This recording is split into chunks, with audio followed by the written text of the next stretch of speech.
Thank you so much for having me at this conference. It's truly an honor to be here. I've already spoken with so many great people from the teen session and from my breakout session, and it's such a delight being here. I do have some of my family members with me. My daughter Zoe is in the crowd. I've been scanning and I don't know where she is. Where is she? Can you stand, Zoe? She's a 12-year-old, so she loves to be embarrassed in front of large crowds. So there she is. She turned 12 yesterday on the flight as we flew here, and we've just had such a wonderful time. With her is my mother-in-law, Julie Reynolds. She's here from Illinois, and my nieces, Sarah and Lily. We're so glad to have them. Then my mother was already up here. You met her, and then my Aunt Pat and my childhood family friend, Teresa Ross, is here, and just so many people in the crowd cheering for me, and I appreciate that. I also have two ladies from our church in Long Beach, Bopa and her daughter, Alyssa, and I didn't know they were coming. They surprised me at the airport, and they were on my flight. Get this, ladies. They said, we're going to the conference to see the greatest pastor's wife ever. And I thought, that is so sweet. Until I remembered they used to be in the Wilkerson's church. And now I have to think, who were they coming to see? Which pastor's wife? Choose right now. No, you cannot have to. So it's wonderful to see my people here. I do want to show you my book. Mrs. Wilkerson said I could give you a brief commercial on it, but it's called The Biscuit Principle. And I just got so tired of seeing wonderful Christian ladies burning out. And if you struggle with burnout or priorities or how to get all your stuff done, then go buy my book, because I think it'll help you. And on your way to buy my books, pick up Heather Higgins' book and Heather Hederman's book and everybody else's book. Don't steal them, but you know what I'm talking about, right? Pick them up and bring some of the conference home. As Loretta Walker always says, bring some of the conference home by picking up all of this literature, and I know you will like that. If there are pastors' wives here that want to buy some in bulk to bring home, you'll get a steep discount and save money on shipping. So that's my plug on that. I do want to introduce you to my family. I brought a picture here so you see my family. My Eli is 6'2", so we normally take our family pictures sitting down. You understand that, right? My feet were hurting so badly today, and someone said, oh, just take your shoes off. I said, I am not speaking at the ladies' conference in Hammond, Indiana, barefoot. Plus, if I take my shoes off, I will disappear behind this pulpit, and you won't see me anymore. But this is my family. We have boy, girl, because I'm a planner, and that is what I do. But back in 2000, Titus had an appendectomy, and then the very next year, Eli had an appendectomy, and yes, 3 weeks ago, I had an appendectomy. By the way, that was 3 weeks ago, and this is the third conference I've done since then. So yes, you're impressed, right? I am a bouncer. I bounce back. But this is why I did this. It's because we're a solid couple, my husband and I. And some couples, they get matching t-shirts, and some get matching tattoos, which we considered. But I said, let's bring it up a notch, matching appendectomy scars. So I don't know if on our Christmas picture we're just going to pull up our shirt a little bit. I don't know what we're going to do, but we are, couples goals right there. But Zoe is in that picture, and then Silas and Kelly. I'm going to tell you a couple stories about Kelly as we get into it, but before we do, we have these children, and when you have children, you start getting pets, right? Right? And so when we moved into our house, Zoe wanted to get a German Shepherd, a Husky, and a Golden Retriever. Those are big dogs. So we met her in the middle, and we got her a kitten. And I gave her this little kitten. I said, it's a girl. She named her Luna. And then a few months later, as the kitten started developing, we realized this is not a girl. This is a boy. But we're in California, and it gets confusing in California. So she has a big, huge, fluffy cat, black and white, named Louie. Then we got a little puppy, a Jack Russell Terrorizer. That is how you pronounce that word. His name is Bowser, so we got that. And then we have a little beta fish named Mario the Third. And I know what you're thinking. So we have that. And then recently, Silas comes to me. He's 9. And he said, Mom, you know how much I love pigs? And I don't want to have to wait until I'm an adult to have a pet pig. And I said, son, I promise to seriously think about it. So I was laying on the couch, healing from my surgery, searching Craigslist for miniature pet pigs. I was very close. And then I Googled, can you even own a pet pig in Long Beach? And it said, no. You can have chickens and goats, but no pigs. So that is settled. We are never leaving Long Beach because this is the only thing stopping me from getting a pet pig. You know, I sit there researching pet pigs thinking, why do I do this to myself? Why do I do this to myself? You know, we can be drowning in responsibilities and then we add a pig to our plate. And I don't mean bacon. We just add a pig. Someone needs to stop me. They really do, right? Yes, they do. They need to stop me. But that is our family. We've been in Long Beach 18 years. We got hired right out of Bible college as the youth pastor and school teacher. And then 8 years ago, my husband became the senior pastor, and we've been there. And, you know, there is just something about going to a place and staying and be able to see fruit grow. And we have loved Long Beach because God has called us there. Somebody asked me today, do you just love Long Beach? And I think, we love the people. We do. We love the people in Long Beach. But God has called us there. If you could take your Bibles and go to Proverbs 25, I'm going to do a talk with you today called Drippy Ice Cream Days. Mrs. Wilkerson, I am not here to stir up trouble. That is the last thing I would want to do.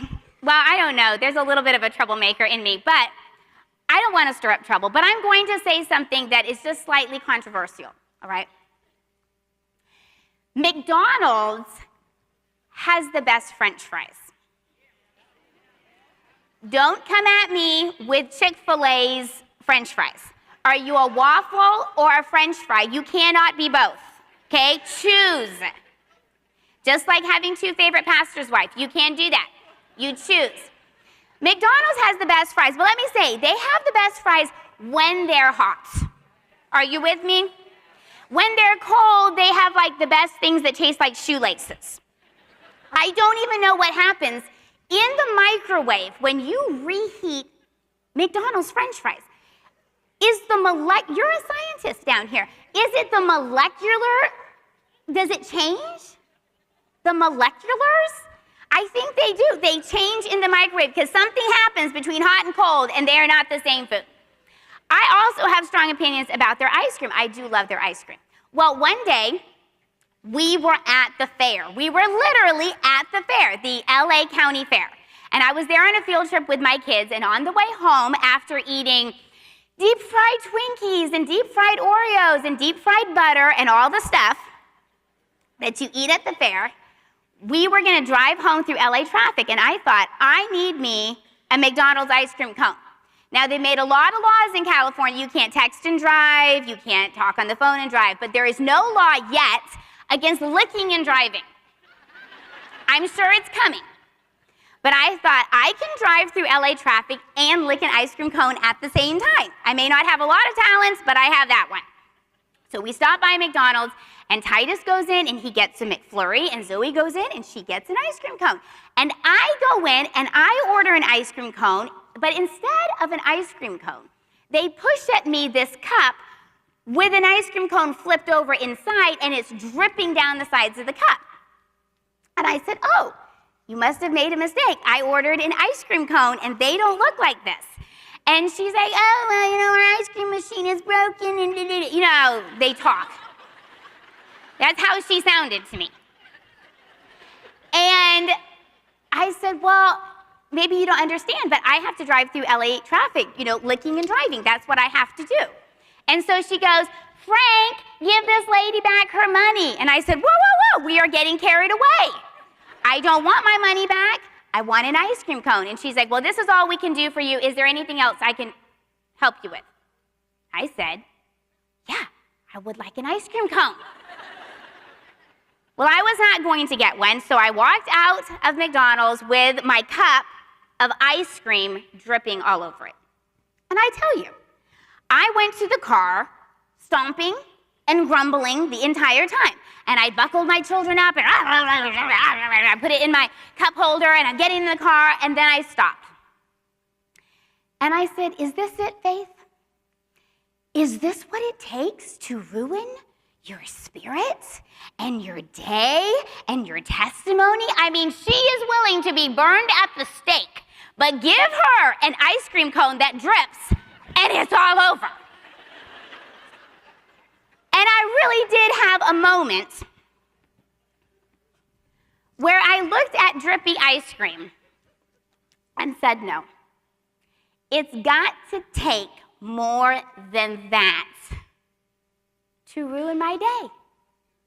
It's got to take more than Drippy ice cream to ruin my spirit and my testimony. So this evening, we're going to talk about Drippy ice cream days. We'll pray, and then we're going to read our scripture. Heavenly Father, thank you very much for your goodness. Who knows what you had to bring all these ladies through to get them to this auditorium this night. But I believe you have something from your word that we are to learn. I pray that you will give me a lot of wisdom and help our ladies to receive it. In Jesus' name, amen. Let's look at Proverbs 25:28. The verse is on the screen. If you don't have your Bible, we're going to read it twice together. Ready? Begin. He that hath no rule over his own spirit is like a city that is broken down and without walls. One more time. Begin. He that hath no rule over his own spirit is like a city that is broken down and without walls. Picture a biblical city in the Bible days. We know they were surrounded by a wall for protection. That protection kept things out and they kept the right things in. When those walls would be destroyed, there would be insecurity, there would be danger, and the picture is a loss of control. In this verse, God compares controlling our spirits with the walls of a city. Because when our spirit is not controlled, there is insecurity in everybody around us. There is danger in saying and doing the wrong things, and there is a loss of control. That's the picture there. I studied the book of Nehemiah a while ago, and Nehemiah was told to do something that people said was impossible. What was he told to do? He was told to rebuild the wall, right? People said it's impossible, it's too hard. Nehemiah faced opposition as he tried to rebuild that wall, and yet he got it done. And I think about our spirits. We can think, well, Faith, you don't know everything that's going on in my life. It's impossible to control my spirit. It might seem impossible. We might face opposition in trying to control our spirit. But if God tells us, control your spirit, it's got to be possible. It might be hard, but it's got to be possible. Drippy ice cream days are pretty common for me. I have big trials. We all have big trials, but they don't hit us every day. It's not every day we get the diagnosis. It's not every day we have a loved one pass away. But drippy ice cream days could potentially be every day. There could be something every single day that is trying to grab a hold of your spirit. We have to keep a tight leash on our spirit. When I walk our little Bowser, he is distracted of everything, not just squirrels, it's cats, it's people, it's just everything. And I have to keep a tight leash on him. If he gets off the leash, he doesn't get to run free the rest of the day. I get him back under control. And it seems like when our spirit gets off track, we just let it run free. When we need to say, heal spirit, and get it back under control. Teach it some submission. A stressful, grumpy morning should not equal a stressful, grumpy full day. We've got to figure out how to rein it back in and save the rest of our day. What do Drippy ice cream days look like? I've got 2 words for you: potty training. I had a little one in the bathtub, and I'm right outside the hall doing something, and she said, "Mommy, I go poo-poo." And I'm like, "What?" And I run in there and said, "Never mind, I got it out." What does that mean? I feel like I was not prepared for motherhood. No one told me these things could happen. It can try you. A word sometimes harder than potty training is teenagers. Sometimes that is hard. My husband texted me yesterday and he said, "Our teenager just thanked me for the mediocre dinner." And he said, "Dad, I was going to say thank you for the wonderful dinner, but I got to be real." You don't have to be real. Who told you had to be real? Fake it. Where's Mrs. Moffat? Fake it. Teenagers sometimes. Do you know, we were youth pastor and wife about 17 years. We had a hard time finding a youth pastor, so we were kind of doing double duty even when my husband became pastor. And you know, I would hear from parents, they just needed so much help with their teenagers, their teenage daughter's attitude. And I was like, "You mean that little angel that sits in my Sunday school class? Are you kidding me?" It must be the parents' problem. They're the issue. You know what? I found out that teenagers act differently at church than they do at home with their parents. And when I became a parent, I was like, oh, actually, it's a little harder than I thought to have teenagers. I made a plate of cookies for my Sunday school class one Saturday night. Chocolate chip cookies with Reese's chips in it, and I was excited to bring it that next Sunday morning. By the way, just a tip, most Drippy ice cream days begin with, "It was a Sunday morning, ... I don't know why that is, but it seems like it. So, it was a Sunday morning, and I grabbed my plate of cookies, and we went out to the car, and I set the cookies on the roof while I buckled in my baby. Yes, you are way ahead of me, aren't you? And I forgot about them, and so we pulled onto Cherry Avenue, and those cookies went all over the place. And that's not just the cookies, that's the time and energy that it took to make the cookies. Those are Drippy ice cream days. They can start off like that. We had a week in our house where appliances just decided to stop working. Our microwave broke, our iron broke, and our vacuum cleaner broke. Everything just stopped working. It wasn't a power outage, they just all broke. So, you know, I'm trying to perspective, looking at it. Okay, who in life has ever had it worse than this? And I'm ashamed at how long I had to think before I came up with Job. I mean, thank the Lord for Job.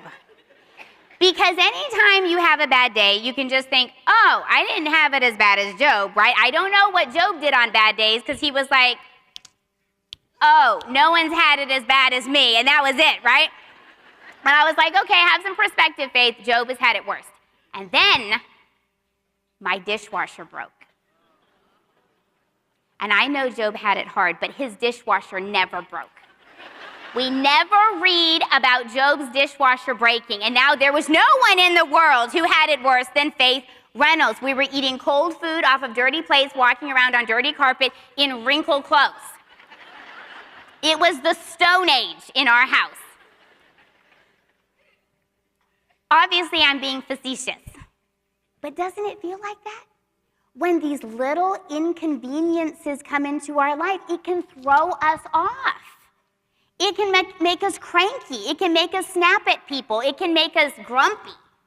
Just because these small things came into our life. I'm not talking about big trials. I'm talking about Drippy ice cream. Those are Drippy ice cream days. You just saw the picture of my family. A month and a half ago, we had the privilege as a family to go to Hawaii Oahu. That's awesome. We were going to speak at a teen camp for a week and then a weekend of ministry, so it was going to be a lot of ministry. So we said, why don't we bring our kids and we can extend the vacation? So it was like 12 or 13-day trip. It was a big trip with 4 kids. The first full day we were there, this is, mind you, a month and a half ago. The first full day we were there, our little Kelly, who just turned 5, she did a hike up this mountain. She did great. She climbed a tree. She did great. And then she is walking on flat ground, drinking a Gatorade, trips over a little rock, and breaks her leg. Fully broke her leg. First full day of vacation. I don't know if you know anything about Hawaii, but there's like water and sand and hikes and all these things you can't do in a cast. She got a full pink cast. Mrs. Moffat, that whole day when I was driving her to the ER and the x-rays and the cast, the whole time I was thinking, Mrs. Moffat said, Lord, help me not to miss what I'm to learn from all this. And I just kept saying that over and over again. What am I to learn from this? Well, about 4 days later, same vacation. I had hiked a crater. I had gone snorkeling and coral reefs, all this stuff. And then as I'm getting into the shower, I break my toe.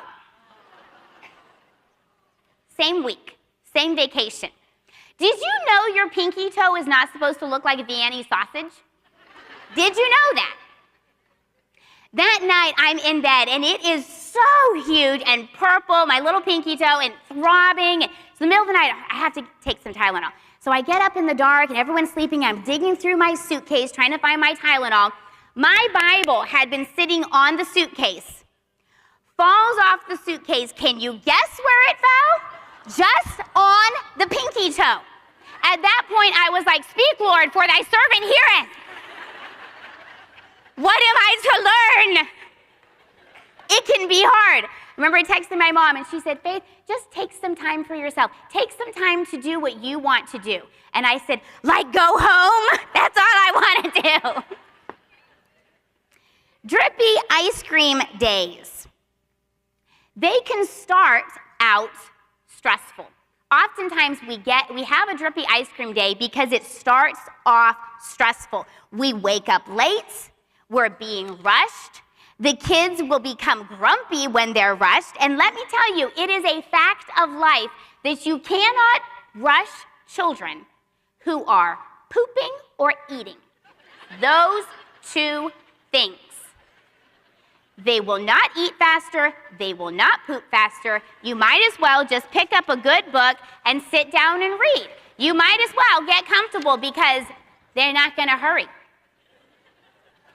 And we can get all stressed out when we're rushed.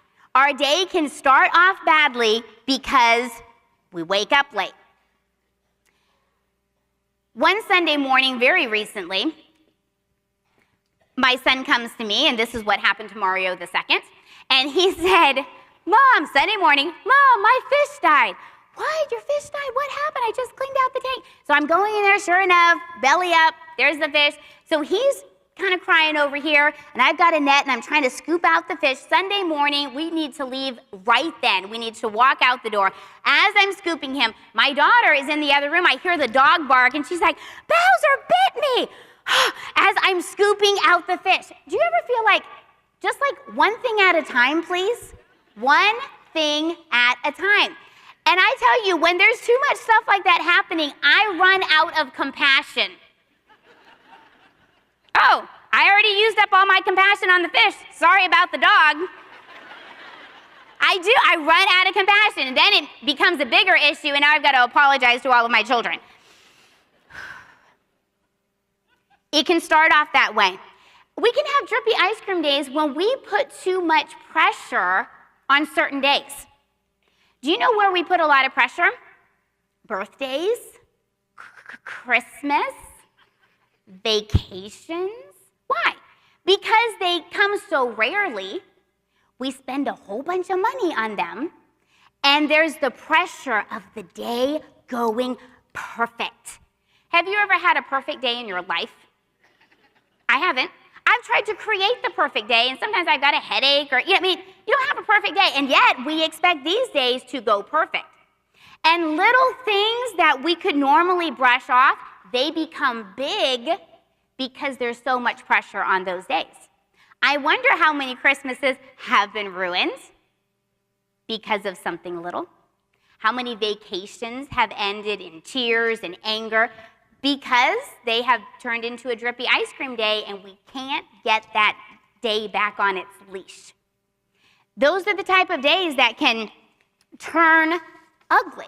So what does it mean to control your spirit? What does that actually look like? It means deciding that is what is going on around you will not control your spirit for you. The weather won't. The sky is sad, so I am sad. No. The weather's not going to control it. The traffic. Now, you talk about Chicago traffic. Is that as bad as LA traffic? I don't know about that. But the traffic, something so bad, I'm not even going to say, I can't even say the word from this pulpit. I'm just going to spell it. PMS.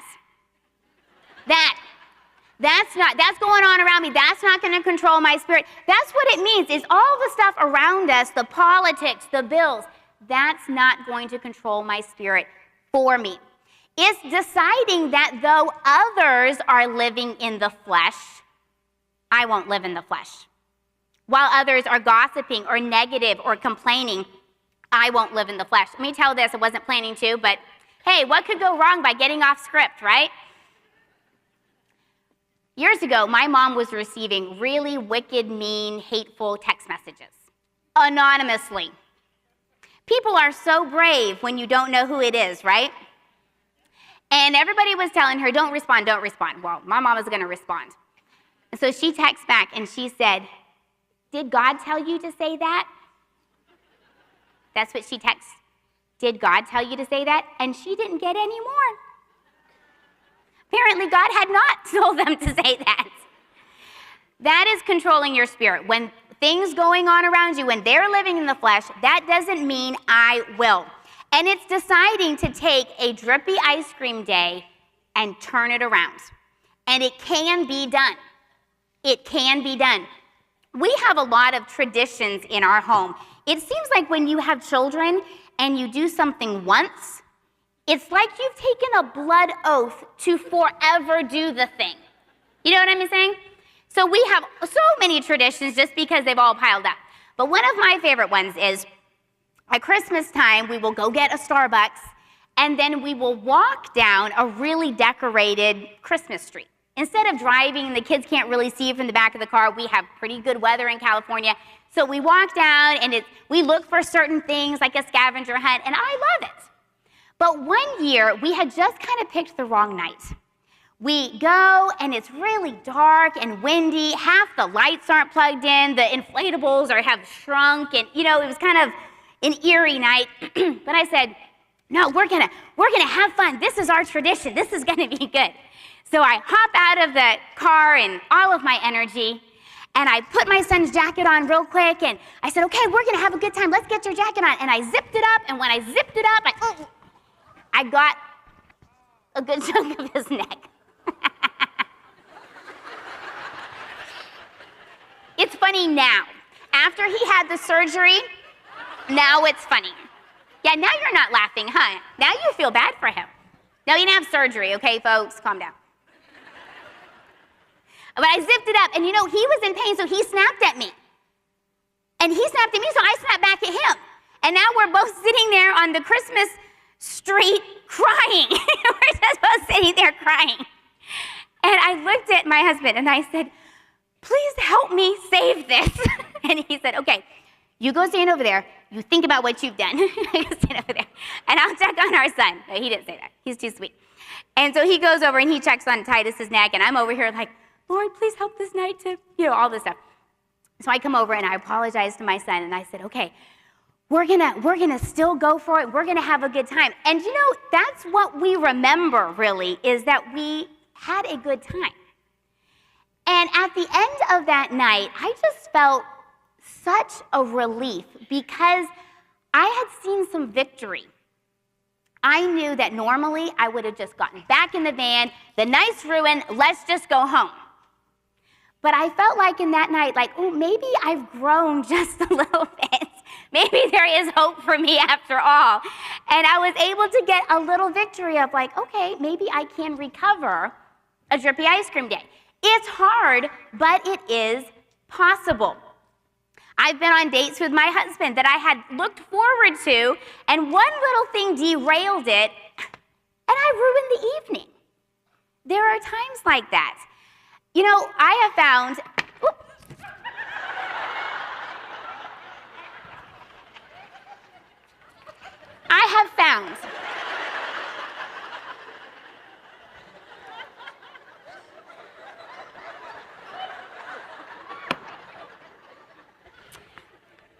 that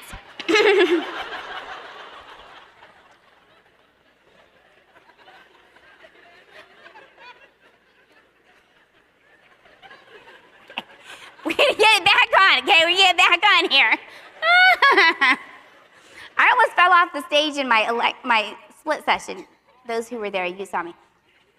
Okay, I have found that when there is a situation that has really gone badly and we're upset and all this kind of stuff, sometimes the first step is just saying, I don't want to be mad anymore. You know, and a lot of times the other person's like, good, I don't want you to be mad at me. Let's fix this. And I have found that even in my marriage that I just have to come out and say, babe, I don't want to be mad anymore. Let's make up. And it's just the first step. It might not fix the whole situation, but it is the first step of turning around a Drippy ice cream day. Every single day of our life, we must work on controlling our spirit. It might be easier on Sunday in God's house, but we have to do it on Monday in our house. It matters.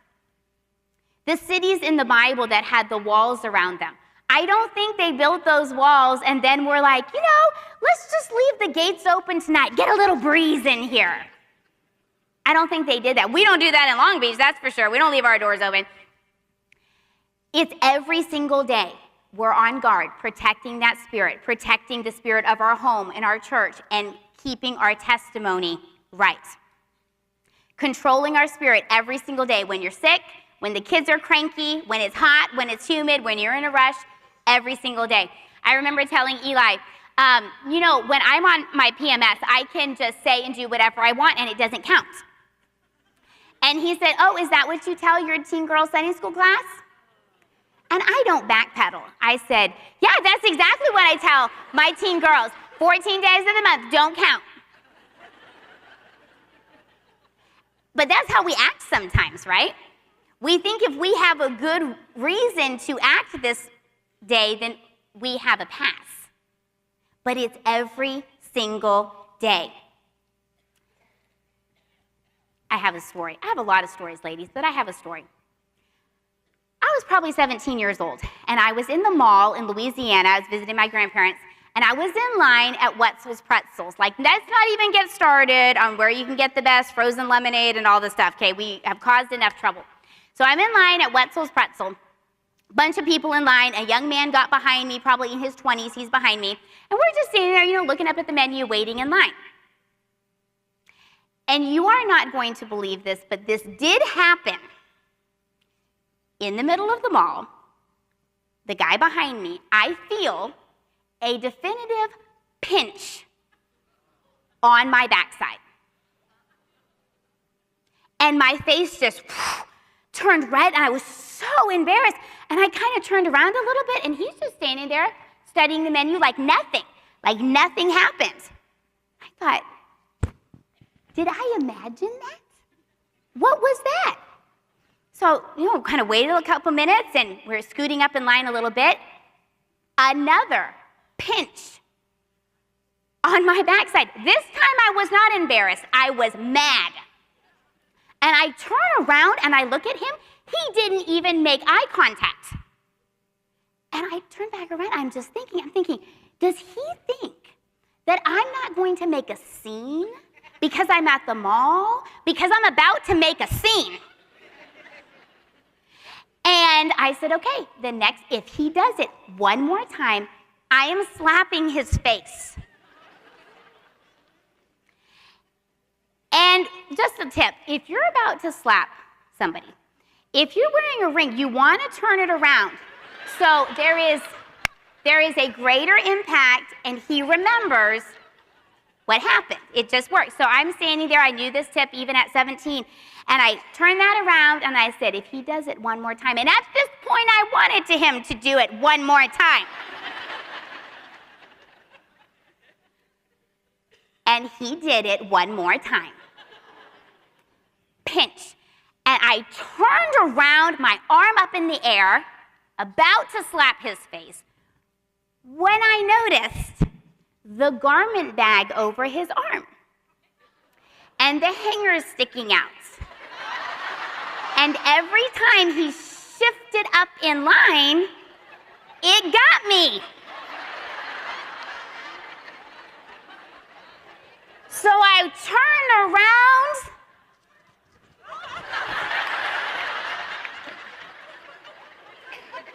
I have thought so often, what would have happened? This innocent young man just gets pow in the middle of the mall. How do I even explain? Oh, I thought you pinched me. Sometimes in life, a situation happens that we think we have all the facts and we are ready to respond in our righteous anger. There are situations that happen that we need to, if we could just pause and think. Is there a way I could respond to this where I wouldn't lose my testimony?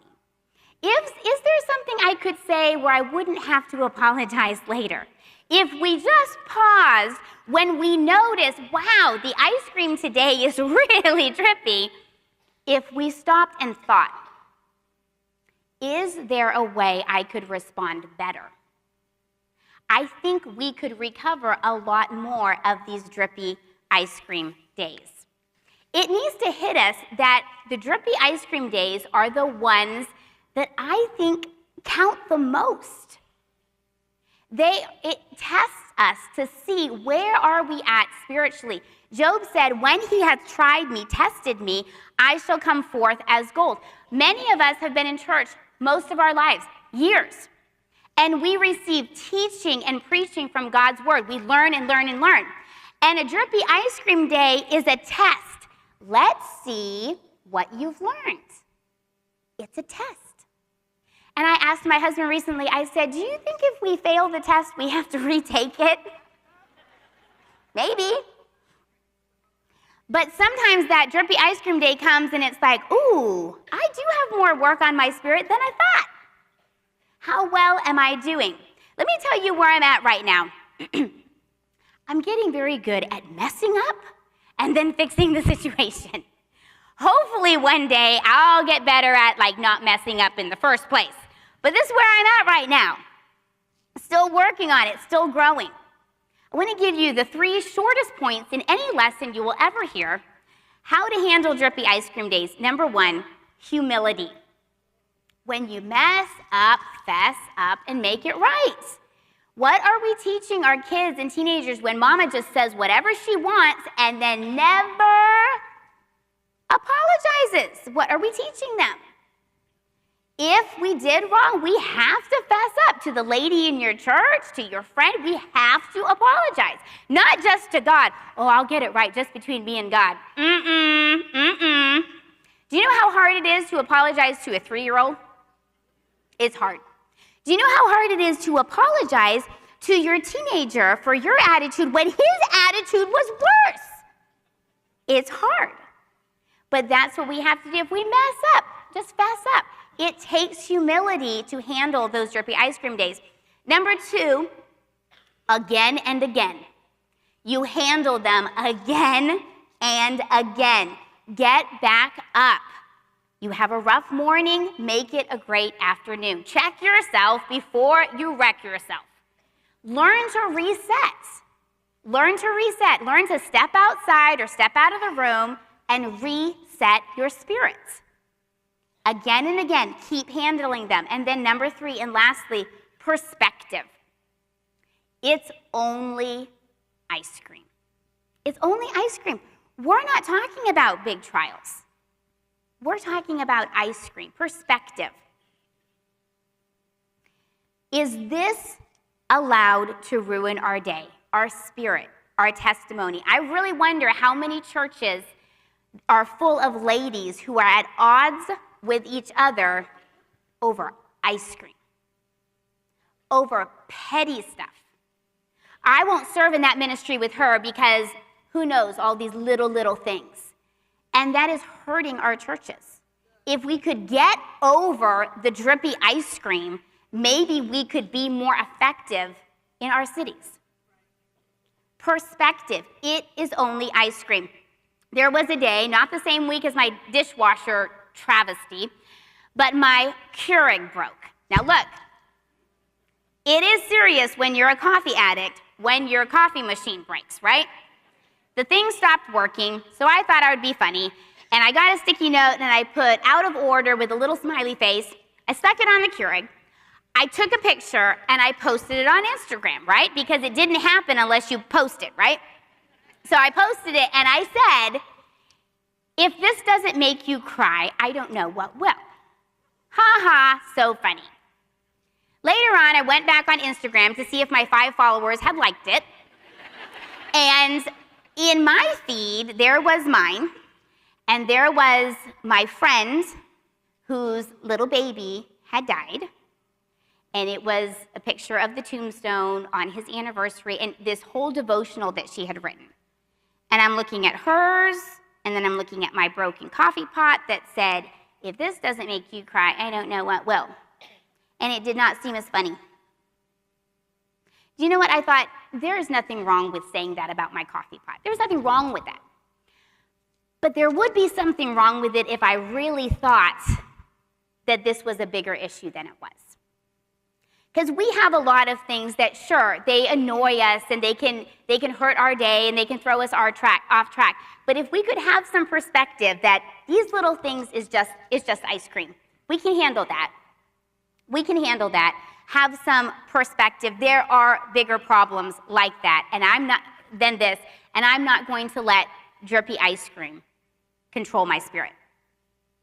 As we live our short life, each day is precious. Let's not miss one. Let's not waste one day with our families, with our churches, with those we love because of drippy ice cream. What do your days normally look like as we close? Does your spirit run down the street like an out-of-control dog? What does it take to ruin your day? What does it take to ruin the spirit in your car or in your home or at your church? What does it take? Let's start living our Christian lives spirit-controlled. Let's have a word of prayer.